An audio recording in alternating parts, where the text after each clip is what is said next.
नमस्कार। आज हम बात करने वाले हैं भारत के एक बहुत ही कह सकते हैं ताज़ा तरीन और अहम टैक्स सुधार की, जीएसटी 2.0। ये 22 सितंबर 2025 से लागू हो गया है और इसका वादा है कि ये टैक्स सिस्टम को आसान बनाएगा और शायद इकोनॉमी को भी कुछ रफ्तार देगा। हमारे पास जो जानकारी है वो सरकारी घोषणाओं और कुछ आर्थिक विश्लेषणों पर आधारित है, तो हम कोशिश करेंगे कि पूरी तस्वीर समझी जाए। तो आज का हमारा मकसद बिल्कुल साफ है, ये जो बदलाव हुए हैं इनकी तह तक जाना। आखिर बदला क्या है, क्यों बदला है और सबसे जरूरी इसका हम आप पर मतलब आम लोगों पर, बिजनेस पर और पूरी अर्थव्यवस्था की सेहत पर क्या असर पड़ सकता है। तो चलिए शुरू करते हैं इस पर गहराई से बातचीत। बिल्कुल। जैसा आपने कहा, ये बदलाव हाल ही में 3 सितंबर 2025 को जो 56वीं जीएसटी काउंसिल की बैठक हुई थी, उसके बाद ही तय हुए हैं। और अगर ऊपर ऊपर से देखें तो इसका मुख्य लक्ष्य दो लगते हैं। पहला तो ये कि जो मौजूदा टैक्स सिस्टम में जटिलताएं हैं, कंफ्यूजन है, उसको कम किया जाए। और दूसरा, खपत यानी कि कंजम्पशन को बढ़ाया जाए, जिससे आर्थिक गतिविधियों को थोड़ा कह सकते हैं पुश मिले। हाँ, ये जटिलताओं वाली बात तो काफी टाइम से चल रही थी। तो जो सबसे बड़ी खबर मैं सुन रही हूँ वो है टैक्स स्लैब्स में कमी। पहले वो कितने सारे रेट्स थे, 5%, 12%, 18%, 28%। उनका क्या हुआ है अब, वो सब गए? जी हाँ, ये शायद इस सुधार का सबसे अहम हिस्सा है। वो जो मल्टीपल स्लैब्स थे, 5%, 12%, 18% और 28%, उनको अब हटा दिया गया है। अब पूरी जो इनडायरेक्ट टैक्स व्यवस्था है, वो मुख्य रूप से सिर्फ 3 टैक्स रेट्स के आसपास ही सिमट गई है, कह सकते हैं। इससे उम्मीद है कि क्लासिफिकेशन आसान होगा। सिर्फ 3 रेट्स? ये तो सच में काफी बड़ा बदलाव लगता है। तो ये नई दरें कौन-कौन सी हैं और मोटा-मोटा इनमें क्या आएगा? देखिए, नई संरचना में अब 3 मुख्य दरें रखी गई हैं। पहला स्लैब है 5% का।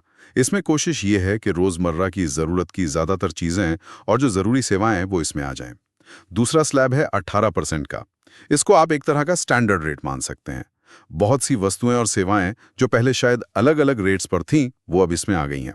और तीसरा, एक सबसे ऊंचा स्लैब बनाया गया है, 40% का। ये खास तौर पर उन चीजों पर लगेगा जिन्हें सिन गुड्स कहते हैं, जैसे तंबाकू उत्पाद, बहुत ज्यादा चीनी वाले मीठे पेय, और साथ ही जो लग्जरी आइटम्स हैं, विलासिता की वस्तुएं जैसे महंगी गाड़ियां वगैरह, वो भी इसी 40% में आएंगी। अच्छा, तो 5% वाले दायरे में रोजमर्रा की चीजें आ गईं। तो इसका मतलब तो ये हुआ कि बहुत कुछ सस्ता हुआ होगा। मेरे पास जो नोट्स हैं उसमें एफएमसीजी सेक्टर का जिक्र है, वहाँ काफी राहत है। बिल्कुल सही पकड़ा आपने। रोजमर्रा के इस्तेमाल की कई चीजें यकीनन सस्ती हुई हैं। उदाहरण के लिए जैसे साबुन, शैम्पू, टूथपेस्ट, जैसे पर्सनल केयर आइटम्स हो गए, चॉकलेट्स हैं, पैकेट वाले नमकीन और स्नैक्स, ये सब जो एफएमसीजी प्रोडक्ट्स हैं। इनमें से कई पहले 12 या 18% में आते थे, अब सीधे 5% टैक्स दायरे में आ गए हैं। तो आम घर के बजट पर इसका असर तो दिखना चाहिए। और सिर्फ एफएमसीजी ही क्यों, स्वास्थ्य के क्षेत्र में तो और भी बड़ी राहत दी गई है। जो बहुत महत्वपूर्ण है, जीवन बीमा और स्वास्थ्य बीमा पॉलिसियों पर जो टैक्स लगता था, वो पूरी तरह हटा दिया गया है। मतलब अब उन पर 0% टैक्स लगेगा। 0%? ये तो बहुत बड़ी बात है। जी हाँ, 0%। ये एक बहुत बड़ा कदम है, क्योंकि बीमा आजकल एक जरूरत बन गया है। इसके अलावा जरूरी दवाओं के मोर्चे पर भी अच्छी खबर है। जो दवाएं पहले मान लीजिए 12% के दायरे में थीं, उनमें से ज्यादातर को अब 5% स्लैब में लाया गया है। और इतना ही नहीं, 33 जीवन रक्षक दवाएं हैं, और कैंसर या दूसरी दुर्लभ बीमारियों के इलाज में इस्तेमाल होने वाली 3 खास दवाएं, वो भी अब 0% टैक्स के दायरे में हैं। इससे सीधे सीधे इलाज का जो खर्च है वो कम होने की उम्मीद है। बीमा और जरूरी दवाओं पर टैक्स का कम होना या खत्म होना तो वाकई आम आदमी के लिए बहुत बड़ी राहत है। स्वास्थ्य का खर्च वैसे भी परिवारों पर बड़ा बोझ होता है। हाँ। अच्छा, और घर में इस्तेमाल होने वाले सामान का क्या है? जैसे TV, fridge, AC, washing machine, ये सब, ये तो पहले काफी महंगे टैक्स ब्रैकेट में होते थे। हाँ, इन पर भी असर पड़ा है। जैसे एयर कंडीशनर यानी एसी, टेलीविजन, डिश वॉशर जैसे घरेलू उपकरण और दूसरे वाइट गुड्स, ये अक्सर पहले 28% जैसे ऊंचे स्लैब में आते थे। अब इनको घटाकर 18% के स्टैंडर्ड स्लैब में लाया गया है। तो हाँ, उम्मीद तो यही है कि ये उपकरण भी अब कुछ सस्ते होंगे। और ऑटोमोबाइल सेक्टर, गाड़ियों की कीमतों पर क्या असर पड़ेगा? मैंने पढ़ा था कि छोटी कारों को कुछ राहत मिली है, क्या ये सही है? और बड़ी गाड़ियों का क्या हुआ? हाँ, ऑटोमोबाइल सेक्टर में एक तरह का विभाजन किया गया है। जो छोटी कारें हैं, मतलब जिनकी इंजन क्षमता 1200 सीसी तक पेट्रोल या 1500 सीसी तक डीजल है, और साथ ही 350 सीसी तक की मोटरसाइकिलें, इनको अब 18% वाले स्लैब में शामिल किया गया है। तो जाहिर है इन सेगमेंट्स में गाड़ियों की कीमतें कम होनी चाहिए, शायद जो पहली बार कार खरीद रहे हैं उनको फायदा हो। बिल्कुल। लेकिन जैसा मैंने पहले इशारा किया था, इसका दूसरा पहलू भी है। जो बड़ी गाड़ियां हैं, खासकर महंगी एसयूवीज और जो लग्जरी कारें हैं, उन्हें सीधा 40% वाले सबसे ऊंचे टैक्स स्लैब में डाला गया है। तो जहां छोटी कारें सस्ती हो सकती हैं, वहीं ये वाली महंगी गाड़ियां और भी ज्यादा महंगी हो जाएंगी। एक और क्षेत्र है जिसे राहत मिली है, वो है कृषि का क्षेत्र। खेतीबाड़ी में इस्तेमाल होने वाली जो मशीनरी है, जैसे ट्रैक्टर के कुछ उपकरण हैं, सिंचाई के साधन वगैरह, जो पहले 12% टैक्स स्लैब में आते थे, उन्हें भी घटाकर 5% वाले स्लैब में कर दिया गया है। सरकार इसे किसानों के लिए एक फायदेमंद कदम बता रही है। कृषि उपकरणों पर टैक्स कम होना, हाँ, ये तो अच्छी बात है। क्या और भी कुछ है जो इस 5% वाले सस्ते दायरे में आया है? लिस्ट तो काफी लंबी लग रही है।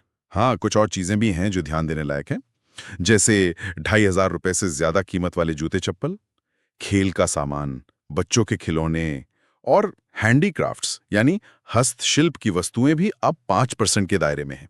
यहाँ तक कि घर बनाने के लिए जरूरी कुछ निर्माण सामग्री, सीमेंट, स्टील नहीं, पर शायद टाइल, सैनिटरी वेयर जैसी चीजें, उनको भी 5% में लाया गया है।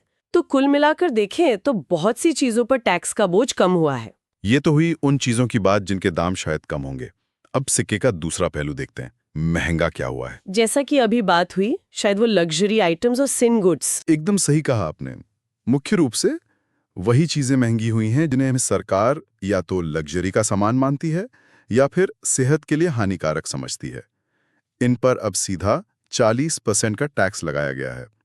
इसमें शामिल हैं शक्कर वाले मीठे पेय, जिन्हें हम शुगरी ड्रिंक्स कहते हैं, तंबाकू उत्पाद, जो पहले भी ऊंचे टैक्स दायरे में थे, पर शायद अब प्रक्रिया और सरल हो गई हो, और जैसा हमने पहले भी कहा, महंगी एसयूवीज, इंपोर्टेड या लग्जरी कारें। इसके पीछे शायद दोहरा उद्देश्य है। पहला, इन चीजों के इस्तेमाल को कम करना, मतलब हतोत्साहित करना, और दूसरा, शायद इन चीजों से ज्यादा रेवेन्यू कमाना, ताकि दूसरी जगह जो टैक्स कटौती हुई है उसकी थोड़ी भरपाई हो सके। समझ गई।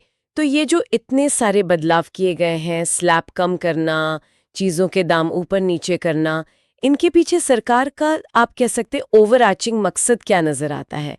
और अर्थव्यवस्था और आम लोगों पर इसका कुल मिलाकर क्या प्रभाव पड़ने की उम्मीद जताई जा रही है? देखिए, इसके पीछे कई परतें हैं। सबसे पहला और जो सबसे स्पष्ट उद्देश्य लगता है, वो है सरलता और प्रशासनिक सुगमता लाना, मतलब एडमिनिस्ट्रेटिव ईज।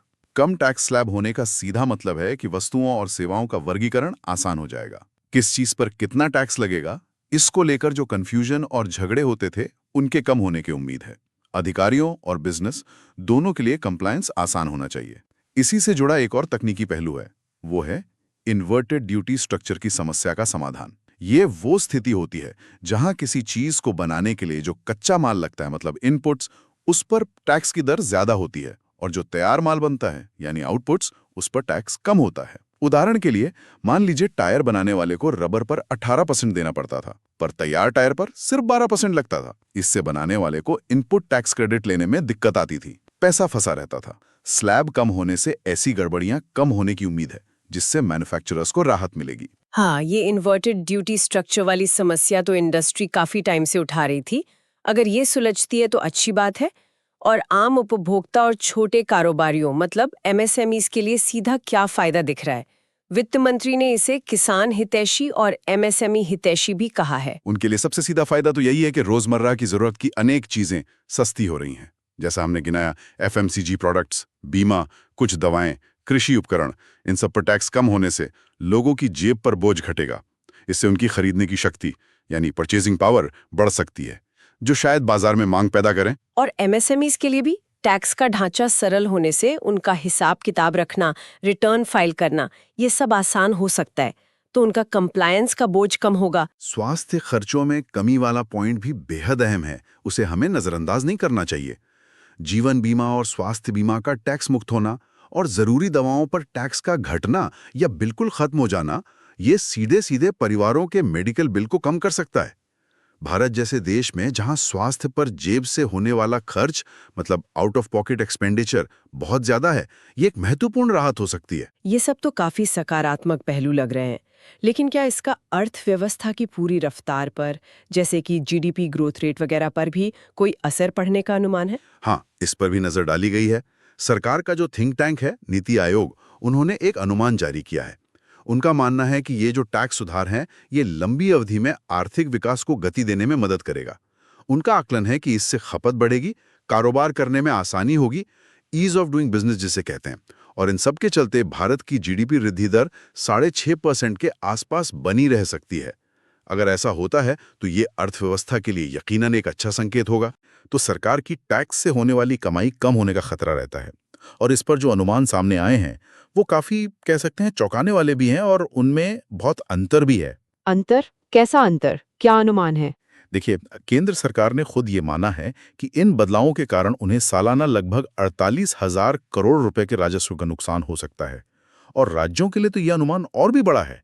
कहा जा रहा है कि सभी राज्यों को मिलाकर कुल 1,00,000 करोड़ तक के राजस्व की कमी आ सकती है। ये बहुत बड़ी रकम है, खासकर उन राज्यों के लिए जो पहले से ही थोड़े वित्तीय दबाव में हैं। 1,00,000 करोड़ राज्यों के लिए, ये तो वाकई बहुत बड़ा आंकड़ा है। क्या इस पर कोई दूसरा नजरिया या अनुमान भी है? यह आंकड़ा तो काफी चिंताजनक लगता है। हाँ, और यहीं पे बात दिलचस्प हो जाती है। State bank of India, SBI, उनकी एक रिसर्च रिपोर्ट आई है जिसने एक बिल्कुल अलग तस्वीर पेश की है। एसबीआई का अनुमान है कि राजस्व पर जो नकारात्मक असर पड़ेगा वो बहुत ही मामूली होगा, शायद सिर्फ 3700 करोड़ रुपए के आसपास का कुल नुकसान।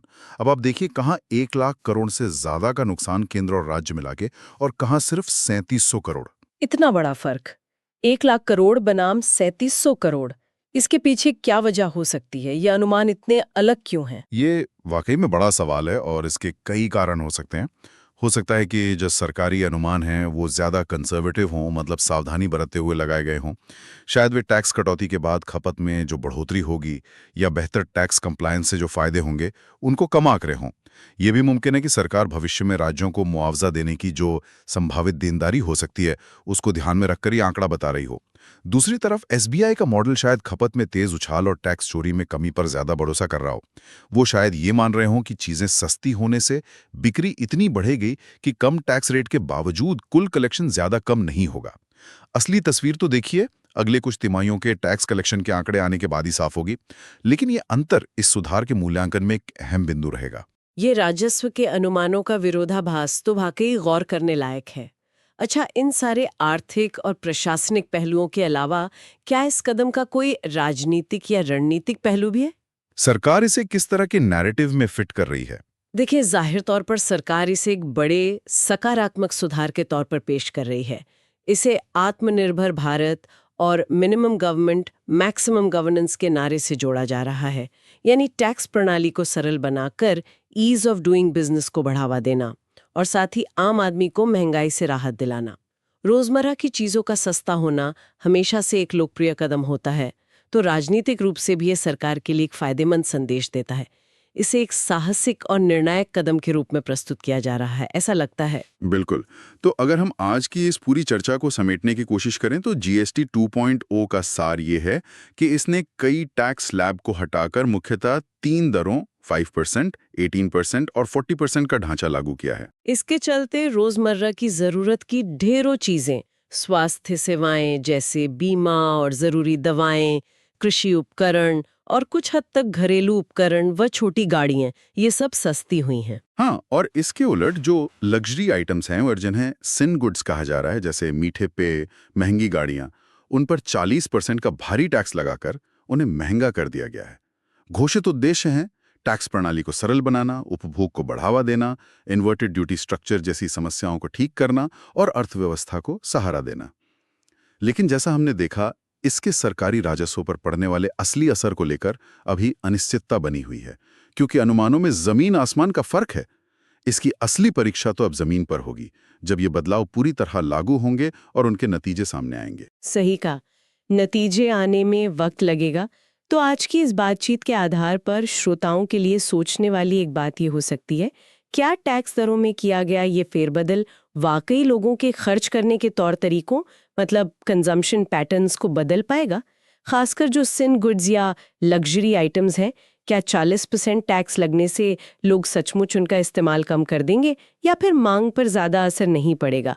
और इससे भी अहम सवाल, मध्यम वर्ग की जो क्रय शक्ति है, परचेजिंग पावर, उस पर इन तमाम बदलावों का लंबे समय में क्या और कैसा प्रभाव देखने को मिलेगा?